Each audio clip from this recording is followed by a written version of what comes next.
ನಮಸ್ಕಾರ ವೀಕ್ಷಕರೇ, ನಾನು ನಿಮ್ಮ ಪಂಡಿತ್ MS ಆಚಾರ್ಯ. ವೀಕ್ಷಕರೇ, ಮೊದಲಿಗೆ ಹಾಲಿನ ಅಭಿಷೇಕ ಮಾಡಿ. ವೀಕ್ಷಕರೇ, ಇದು ಅಂತ ಬೇಕಿಲ್ಲ, ಶಿವಲಿಂಗ ಅಂತ ಬೇಕಾದ್ರೆ ನಿಮ್ಮ ಮನೆಯಲ್ಲಿ ಫೋಟೋ ಇರ್ಬೋದು, ಮತ್ತೆ ಯಾವುದೇ ಲಿಂಗ ಇರ್ಬೋದು, ಅದೊಂದು ಅಭಿಷೇಕ ಮಾಡಿ. ಆದ್ಮೇಲೆ ಜೇನುತುಪ್ಪ ಮತ್ತೆ ನೀರಿಂದ ಅಭಿಷೇಕ ಮಾಡಿ. ಅದಾದ್ಮೇಲೆ ಹೂವ ಮತ್ತೆ ಊದಿನ ಕಡ್ಡಿ, ಅದು ನಿಮ್ಮ ಮನೆ ಇಚ್ಛೆ, ಬೆಳಿಗ್ಗೆ. ಓಕೆ, ಅದಾದ ನಂತರ ಒಂದು ಸಿಲ್ವರ್ ಕಾಯಿನ್ ಅಂದ್ರೆ ಬೆಳ್ಳಿಯ ಕಾಯಿನ್, ಯಾವುದೋ ಇರಲಿ, ಬೆಳ್ಳಿ ಕಾಯಿನ್ ನೋಡ್ತಿರ್ಬೋದು, ನಾನು ತೋರಿಸ್ತಿದ್ದೀನಿ. ಈ ರೀತಿ ಒಂದು ಬೆಳ್ಳಿ ಕಾಯಿನ್ ತಗೊಂಡ ನಂತರ ಅದರಲ್ಲಿ ಒಂದು 24 ಅವರ್ಸ್ ಅಲ್ಲೇ ಇಡಬೇಕು ನೀವು, ಆಯ್ತಾ?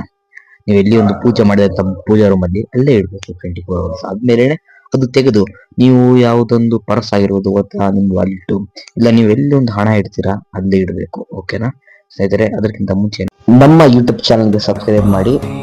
ಮತ್ತೆ ನಿಮ್ಗೆ ಆದ್ರೂ ಈ ವಿಡಿಯೋ ಬಗ್ಗೆ ಡೌಟ್ ಇದ್ರೆ ನನ್ನ ವಾಟ್ಸಪ್ ನಂಬರ್ಗೆ ಮೆಸೇಜ್ ಮಾಡಿ, ಇಲ್ಲಾಂದ್ರೆ ಕಾಲ್ ಮಾಡಿ. ನಮಸ್ಕಾರ. ರಾಧೇ ರಾಧೇ.